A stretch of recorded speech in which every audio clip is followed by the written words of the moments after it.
Okay, something a little bit different in this video. I volunteered to help my old mate Sam Dale out over at PIONEER Fisheries on a job he'd completed recently. It was really interesting to see the lake when it was drained down. There were carp holes, you could see the beds where the swan mussels had formed and gathered in areas along the margin. Really interesting to see that. On such a big job, there's loads of equipment, and Sam's an expert there, setting up holding tanks and all the equipment and kit that goes with it. Really interesting to see this side of it. Different tanks for different grades and sizes of fish and different species also. Setting the nets out is no mean feat. Obviously once they're wet they become very heavy.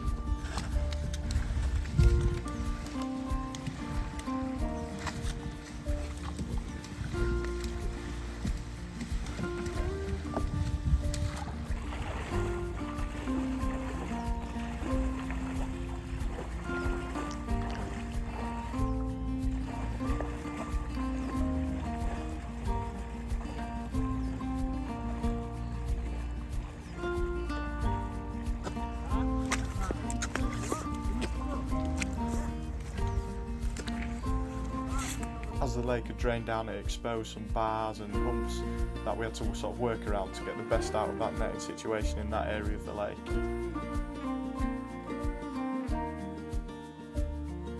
Also in that area were some concrete pipes which joined either side of the lake together. As the water level hadn't quite gone below that, there was fish held up in there, so we had to get in there best way, make some noise and flush the fish out. There was some big roach. Hello! Can you hear me?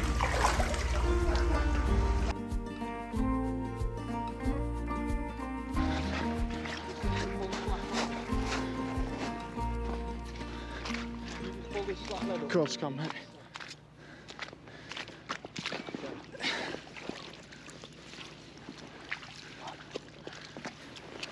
Then it comes to the exciting part, shall I say, landing the net. You can see here Sam working the bottom of the lead line while the corks are pulled in, ensuring that the net comes together and no fish can hopefully escape it.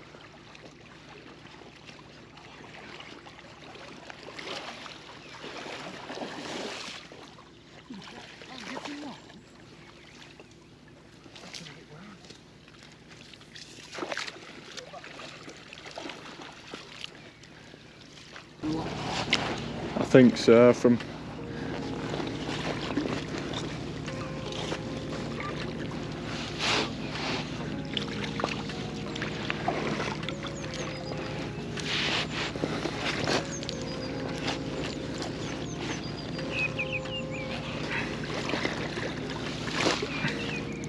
with each pull of the net, the anticipation grew and grew, and it wasn't long before we've seen signs of fish.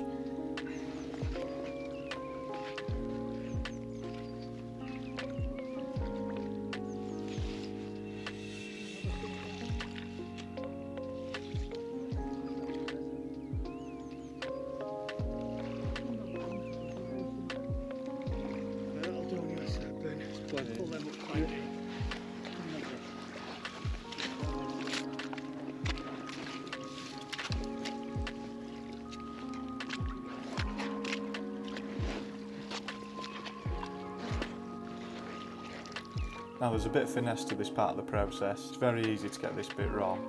So we're taking our time, ensuring that the lead line and the corks move in sync, and the lead line's obviously kept down on the bottom. If that lead line was to lift at this stage, you'd create a window and the fish would be able to easily swim out.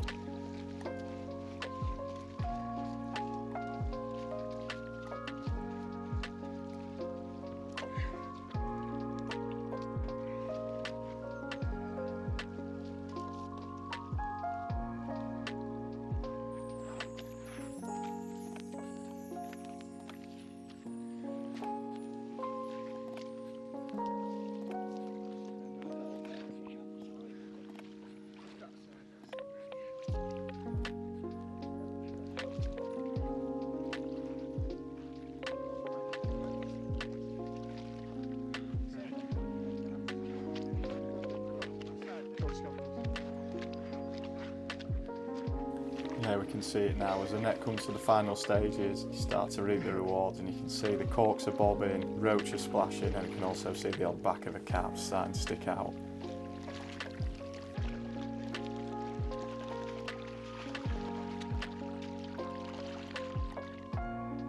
Once we staked the net out, it was then time to get in and start removing some of the larger carp. This is a really fun and interesting part, as you get to get hands on with them nice big carp. They're placed into retainer slings and carried up and placed into a large tank on the back of a trailer.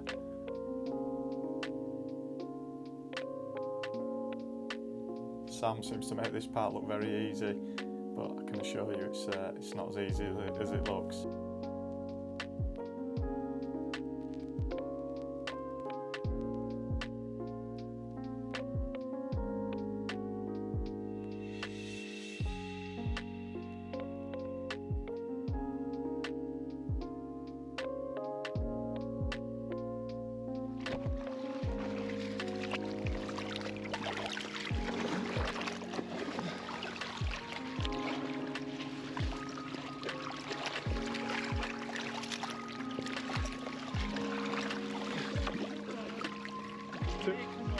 There's one in here. Do you want to drive him round, Mark?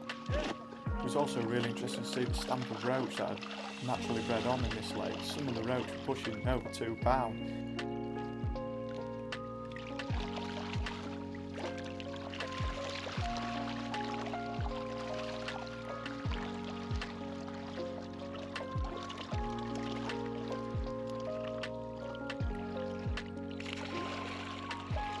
As this lake was predominantly a carp fishery, these roach and other species were never specifically targeted, so they've flourished in this environment.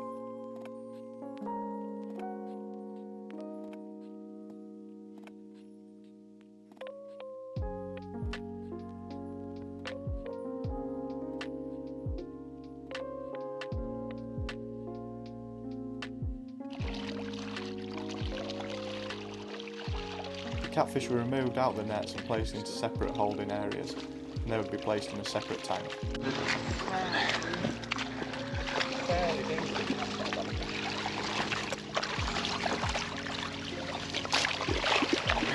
Very good.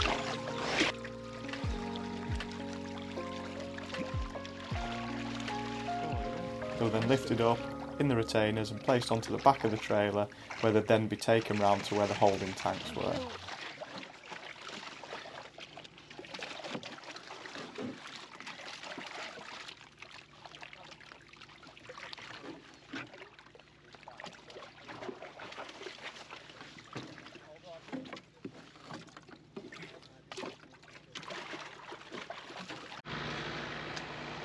This was a further swoop of the net a bit further around the lake, which was very productive. In this one, we landed some of the larger resident catfish that were inside the lake, along with some cracking carp too.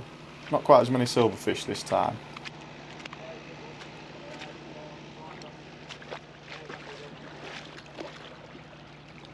Do you want me to run him up? Yeah, can do. We'll Martin tried his luck with that catfish there, but it managed to escape him. I was going to say something in the road. First pussy's sticking to the wall. That's a nice, oh.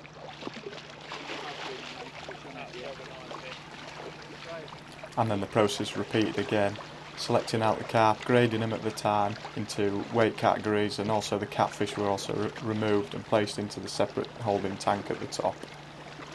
Lots of moving fish around, lots of trips up and down the bank, carrying the retainer slings, holding the fish through that deep silt, which made things very tiring.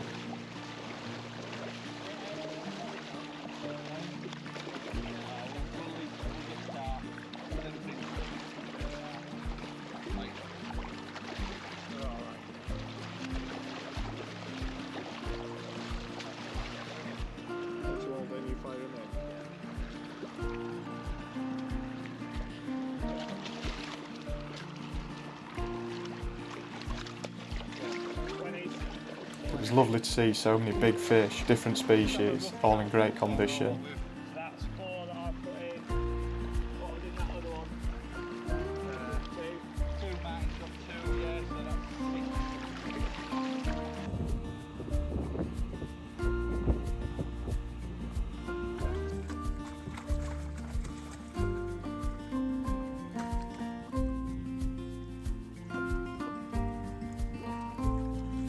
Again, the fish were graded out based on their size, placed into separate holding tanks. Here's Sam with one of the resident 35-pound common carp, an absolute beautiful fish.